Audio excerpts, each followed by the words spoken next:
Muy buenas tardes, queridos hermanos del libro de ET4. Permítanme compartir algunas breves planteamientos que les van a ayudar en la lección número 6 o en la peña número 6. Es importante en esta peña ir al punto 6a y preguntarnos por qué Jesús tuvo que pagar el impuesto del templo.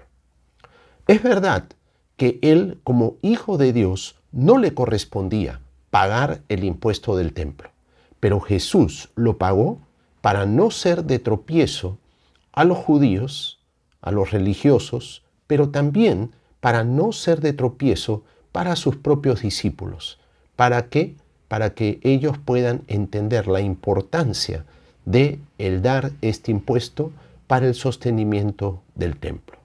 También es importante ver en el punto 6a33 qué puede ser de tropiezo.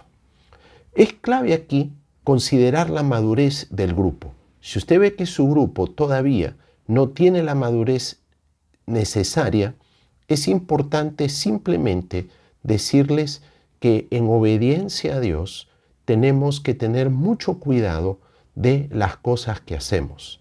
Y sí, vemos que hay algunas cosas, algunas conductas que aparentemente parecen inofensivas o inocuas, pero si pueden ser de tropiezo para alguien, es bueno abstenerse. Sin embargo, si usted tiene ya personas maduras en la fe, puede considerar los siguientes puntos. Por ejemplo, en cuanto al cine, el cine puede ser de tropiezo o no. Depende de la película que vayamos a ver. Nosotros podemos ir al cine con total libertad, pero mucho depende de qué tipo de película es la que vamos a ver. Lo mismo puede suceder con Netflix y videos y películas que vemos en casa.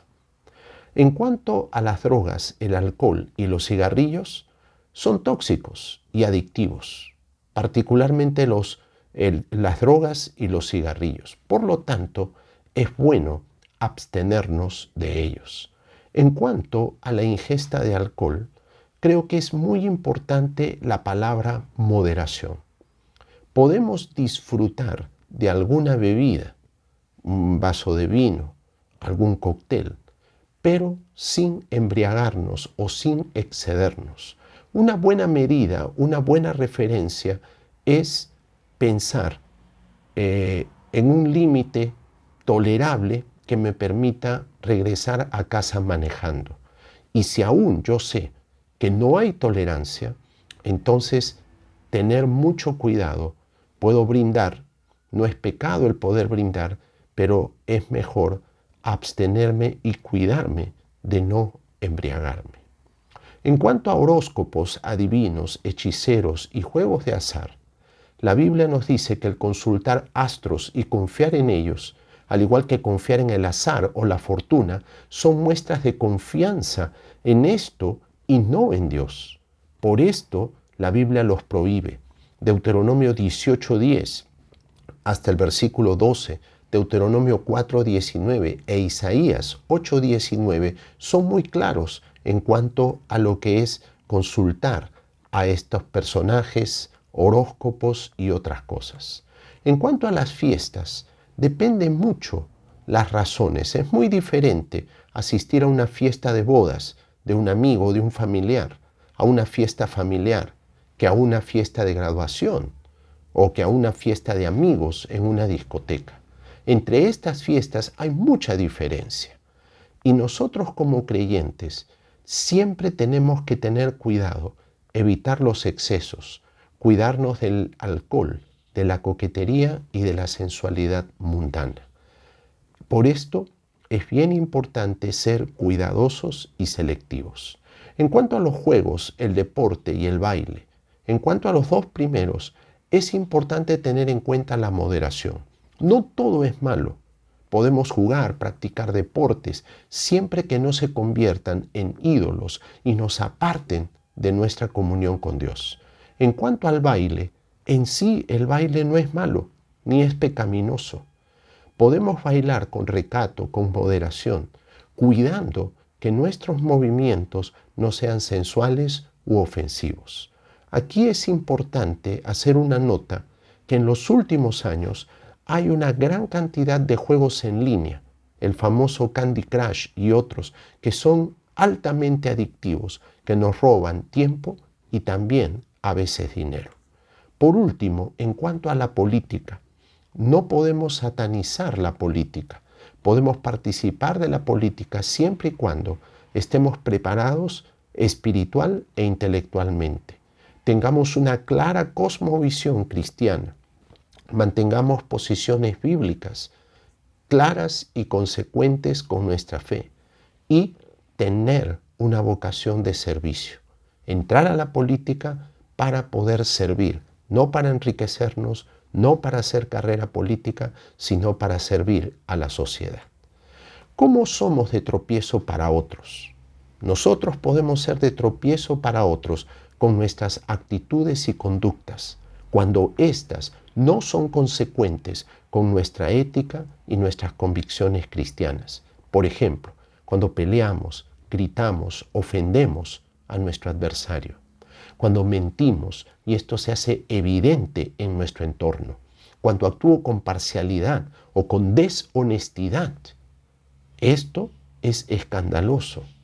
Cuando no damos licencias y tenemos comportamientos libertinos, inmorales o indecorosos con los miembros de nuestra familia y con amigos. Todas estas cosas son de tropiezo y muchas veces estas son barreras que impiden que familiares, amigos y otros se acerquen al Señor. ¿Cómo somos de tropiezo para nosotros mismos? Esto sucede cuando yo no tengo cuidado de lo siguiente, cuando no controlo lo que digo y ofendo con mis palabras o digo cosas que pueden dañar, ofender o lastimar a otros.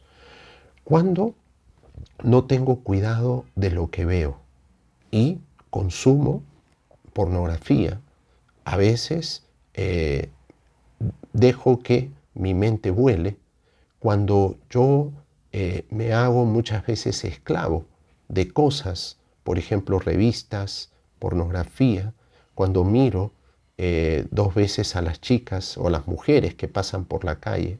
Entonces es bien importante cuidar nuestros ojos, porque los ojos son los que alimentan la mente y el corazón. También los lugares que frecuentamos, cuando no tengo cuidado de los lugares que frecuentamos. Tengo que tener cuidado dónde voy, con quién voy.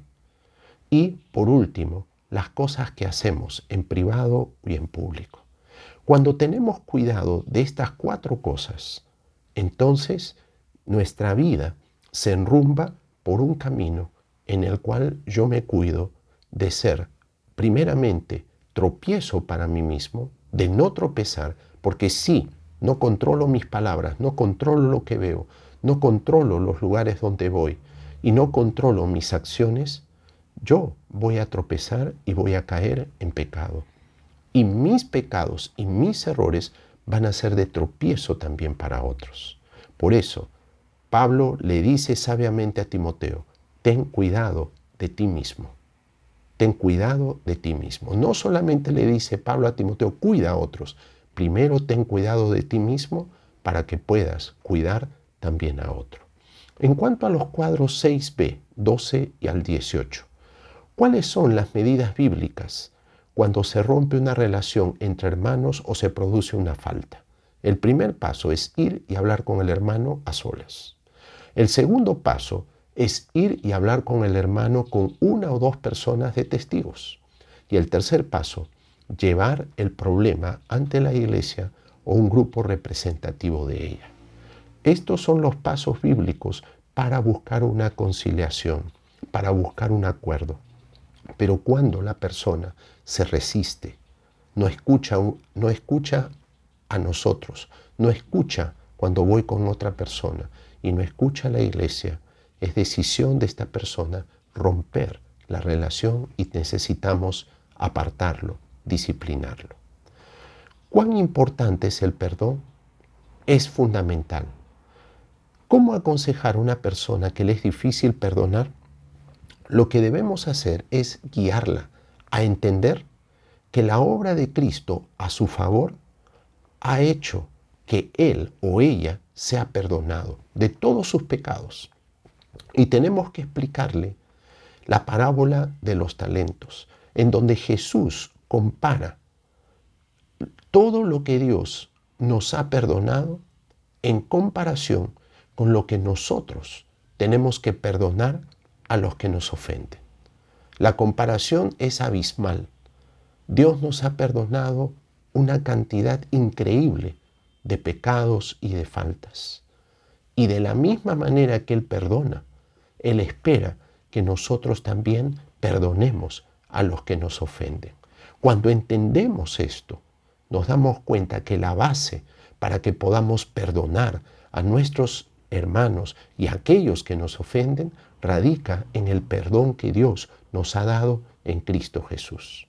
Recuerda que perdonar es para nuestro bienestar, para no estar atados a un pasado doloroso que nos llene de amargura y con ello demos lugar al diablo en nuestra vida.